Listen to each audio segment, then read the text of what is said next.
국내 추가 확진자가 114명 나오면서 한 주 만에 그 숫자가 다시 세 자릿수로 올라갔습니다. 추석 연휴에 대규모 인구 이동이 영향을 미친 것으로 보입니다. 추석 특별 방역 기간은 한글날을 포함하여 10월 11일까지 계속됩니다. 예, 지난 일주일간의 신규 코로나 확진자 수를 좀 불러드릴게요, 여러분. 딱 일주일 전이죠. 추석 당일이었던 9월 30일 77명, 그 다음 날 63명, 75명, 64명, 73명, 75명, 그리고 어제 114명. 대다수의 국민이 이번 추석에 고향 가는 걸 자제했습니다만 그게 뭐 100%는 아니었죠. 또 고향만 안 갔을 뿐이지 나들이나 모임을 가진 경우는 상당히 많았습니다. 그래서 우리가 걱정을 했던 건데 어제 확진자 수가 이렇게 다시 세 자릿대로 올라서면서 혹시라도 걱정했던 게 현실화가 되는 건 아닌가, 이런 우려가 듭니다. 지금은 추석 특별 방역이 끝나지 않은 상태예요. 이번 주에 끝납니다. 끝나면 다음 주부터는 사회적 거리 두기를 몇 단계로 할지를 다시 정해야 하는데 굉장히 중요한 기로인데 혹시라도 단계가 상향 조정이 되면 또 학교 못 가고 또 카페 문 닫아야 하고 학원 닫아야 하고 종교시설도 닫아야 하고 이런 상황으로 돌아가게 되는 거거든요. 그래서 당국도 지금 추이를 아주 주의 깊게 보고 있답니다. 당국 연결하죠. 중앙사고수습본부 손영래 전략기획반장 연결이 돼 있습니다. 반장님 안녕하세요. 예, 안녕하십니까. 만에 하나, 물론 그래서는 안 되겠습니다. 만에 하나 추석발 확산이 있었다면 그게 수치로 드러나는 거는 언제쯤이라고 보면 돼요? 추석 연휴 기간 중에 이제 감염 전파들이 좀 일어났다라고 가정하면 예. 아마 그 영향들이 보통 통상적인 잠복기는 한 14일 정도를 바라보지만 네. 제일 감염이 활성화되는 시기는 한 5일에서 7일 정도입니다. 그러니까 아마 그때 감염 전파가 있었다 그러면 사실 이제 어제 정도부터가 이 감염 전파로 인해서 증상이 있는 분들이 증가하기 시작하는 그런 시기가 되겠습니다. 어제, 오늘, 내일, 모레 이렇게 계속 그러면은 예. 어제 나온 수치 114명을 우리가 관심 있게 볼 수밖에 없는 거군요. 예, 그런 셈입니다. 다만 예. 이제 그 114명은 해외 유입까지 포함한 전체 환자 수고 네. 지금 저희가 중시하고 있는 수는 국내 감염 환자 수입니다. 국내 감염 환자 수는 어제 94명이었는데 네. 딱 그 일주일 전이 93명이었습니다. 일주일 전에 국내가 몇 명이요? 93명이었습니다. 93명이요? 예. 근데 9월 30일 날 확진자 수가 77명 아니었습니까? 아니 9월 30일 날 국내 감염 환자들이 93명이었고요. 그래요? 예. 저희가 그쪽에서 자료를 확보한 것과 좀 다른 지금 수치네요. 예. 예. 수도권 쪽이 76명이었고. 수도권이 예. 전체 환자 수는 92명으로 나왔습니다. 그래서 이제 지금 추세선 자체를 이제 제가 하루하루 환자가 중요한 게 아니고, 네. 왜냐하면 이제 보통 주말에 검사량이 좀 줄었던 영향이 완전히 해소되는 시기가 화요일까지 좀 이 환자 수가 좀 줄어듭니다. 네네. 그리고 보통 통상적으로 그 주에 수요일 또는 목요일이 네. 가장 환자 수가 좀 많이 나오는 패턴을 보입니다. 네네. 그래서 이 전체 추세선을 좀 바라봐야 되는데. 그러니까 그래프 모양을 보란 말씀이신 거죠 지금? 예, 그렇습니다. 그 모양상으로는 아마 오늘하고 내일 정도까지 더 지켜봐야 될 것 같고. 오늘 발표가 곧 나오잖아요. 한 10시쯤에. 예, 지금 뭐 공식 숫자를 말씀은 못 해주시겠지만 이미 지금 뭐 그래프를 보신 분일 테니까 걱정이 많이 되십니까? 아니면 그래도 다행이답니까? 지난주하고 유사하게 아마 지금 움직이고 있다고 보이는데요, 지금. 그래서 저희가 지금 단기 있게 바라보는 건 사실은 지금 매주마다 이게 환자들이 줄어들고 있었습니다. 추세선 자체가. 예. 매주마다 줄고 집단 감염이나 다른 지표들도 조금씩 개선이 되는 추이를 가지고 있었고요. 다만 이제 지난주 추세선을 저희가 볼 때에는 지난주는 전체가 연휴 기간이었기 때문에 네. 사실은 검사량 자체가 평소에 한 반절 정도로 지금 유지가 되고 있었습니다. 지난주 전체가. 검사량이. 네네. 예. 근데 금주에는 검사량이 평소 단위로 지금 회복이 되면서 한 2배쯤 뛰고 있기 때문에 이제 금주의 경우에는 환자가 역으로 증가하느냐 아니면 지난주 추세 정도를 유지해 주느냐 네. 그 부분들을 지금 되게 주의 깊게 보고 있는 중입니다. 알겠습니다. 그래요. 이제 다음 주면 추석 방역 기간이 끝나면서 사회적 거리두기 단계를 새로 설정을 해야 되는데 그럼 이제 금, 토, 일 3일 남았습니다. 바라기로는 1단계였으면 좋겠습니다만 어떻게 될 걸로 보이세요? 일단 금주 추세를 좀 봐야 될 거라고 지금 보고 있는지 말씀드린 것처럼 지금 계속적으로 환자 추세는 감염 유행 양상의 추세는 이제 감소하고 있는 추세로 나타나고 있어서 만약 계속 그런 추세가 유지된다 그러면 저희가 아마 1단계까지 낮추는 것도 같이 검토를 하게 될 겁니다.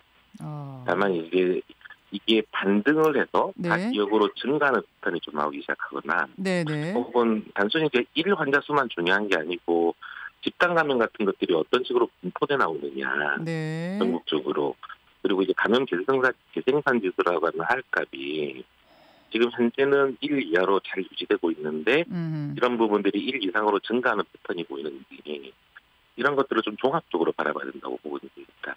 그렇죠. 금, 토, 일 3일이 지금 중요한데 아직 뭐 오늘 거 지금 수치 발표는 저희 앞에서 못하고 계시지만 이미 아는 상태에서 보실 때 2단계까지 갈 가능성이 지금 크진 않군요. 이 추세로만 유지가 된다면. 만약 이런 정도 추세 정도가 계속 유지된다 그러면 저희가 어느 정도 더 강화시킬 필요는 없다라고 보고 있는 중입니다. 예, 2단계까지 갈 필요는 없다고 보시는 거예요. 이대로만 내일 모레 유지가 되면.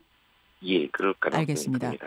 반장님, 저 하나 좀 정정을 하고 가야 될 것이 있는데 아까 제가 쭉 읽어드린 9월 30일 77명, 63명, 75명, 63 이것이 서울만의 수치가 아니고 지금 전국 확진자 수로 저희가 지금 알고 있거든요. 자료를. 그렇게 보고 있거든요. 예. 근데 아까 전에 말씀하시기로는 지난주에 90명이 넘었다고 말씀을 하셔서 저희가 갖고 있는 수치와 뭐가 좀 다른 건가요? 글쎄요. 저희도 지금 이 국내 확진자 신규로는 지금 93명, 수도권이 76명, 그러니까 9월 30일 주요일 날. 예, 저희도 지금 공식 홈페이지에서 보여주시고 있는 자료를 보고 있는데 공식 자료를 보고 있는데 수치가 좀 달라서 이건 좀 확인을 해봐야겠네요. 그래요. 알겠습니다. 중앙사고수습본부 손영래 전략기획반장 만나고 있습니다. 그나저나 어제 하루 가장 많이 본 뉴스가 뭐였냐면 상처 소독용으로 많이 쓰는 이른바 빨간 약이라고 하는 약, 포비돈 요오드죠. 포비돈 요오드가 코로나 바이러스 퇴치에 효과가 있다. 이런 우리나라 연구 결과가 나왔다는 뉴스였어요. 얼마 전에 뭐 미국에서도 같은 연구 결과가 나왔다는 뉴스를 본 터라. 아니 우리가 상처 났을 때 그 상처에 바르는 빨간 약이 어떻게 코로나에 효과가 있는 거지? 뭐 짧은 기사만 보고는 이게 무슨 소리인지 모르겠더라고요. 어떻게 된 겁니까? 아마 저도 지금 사실은 좀 내용을 확인을 해봐야 되겠지만 외상에 바르는 소독제입니다. 포비돈은. 그렇죠. 외상에 바르는 소독제라고 하는 것은 아마 그러니까 상온에서 몸에 묻어 있다든지 어딘가 묻어 있을 때 그때 그 소독제를 발라서 바이러스가 없어지는가를 봤던 거라고 지금 생각되고 있고요. 지금 사실은 바이러스가 감염되는 타입은 저희가 그거를 입으로 이렇게 입으로 들어가게 돼서 입이나 코로 들어가게 돼서 호흡기로 침입해 들어가는 과정입니다. 네네. 이제 포비돈을 마실 수는 없는 거기 때문에. 당연하죠. 그거는 사실은 바이러스 퇴치력이라고 하는 것 자체가 좀 무의미한 논의일 거라고 지금 보고 있는 중입니다. 일례로 알코올만 하더라도 저희가 코로나 환자가 뭐 기침을 하거나 해서 저희 몸에 묻거나 아니면 어디 다른 사물에 묻었을 때 알코올을 써서 닦아내도 대부분의 바이러스들은 박멸됩니다. 근데 그 알코올이 소독을 할 때 쓸모가 있다는 것과 내가 몸에 들어왔을 때 몸에서 퇴치하는 거는 좀 다른 얘기이기 때문에 전혀 다른 얘기죠. 그 부분들은 실제 치료 과정에서 크게 도움이 되는 얘기는 아닐 거라고 지금 보고 있습니다. 그러면은 빨간 약 포비돈 요오드가 코로나 바이러스 퇴치에 효과가 있다라고 나온 그 연구 논문은 사실은 더 들여다보면 그러니까 바이러스를 밖에서 닦아내는 효과, 뭐 그런 효과를 말하는 거지 이게 정말 우리가 말하는 어떤 치료제로서의 약효를 말하는 건 아니란 말씀이시군요. 그럴 거라고 지금 보고 있습니다. 알겠습니다. 여러분 요거 헷갈리시면 안 됩니다. 어제 이 기사가 워낙 화제가 됐고 가장 많이 본 뉴스에까지 올라서 그럼 뭐 빨간 약을 먹으면 된다는 거야? 아니면 거기에 있는 성분이 치료제로 쓰인다는 거야? 많이들 헷갈리셨는데요. 그 의미가 아니라는 거. 큰 의미는 없는 기사네요.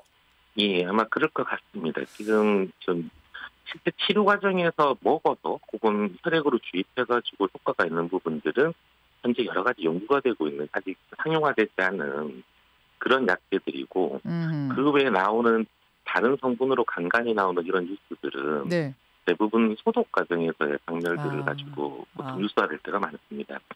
뭐 탁자에 묻은 거 닦아내고 이럴 때 박멸된다 그런 의미란 말씀이에요. 예, 그거 헷갈리시면 안 된다는 거 말씀드리고 또 하나 많은 학부모님들이 걱정하는 뉴스가 있었어요.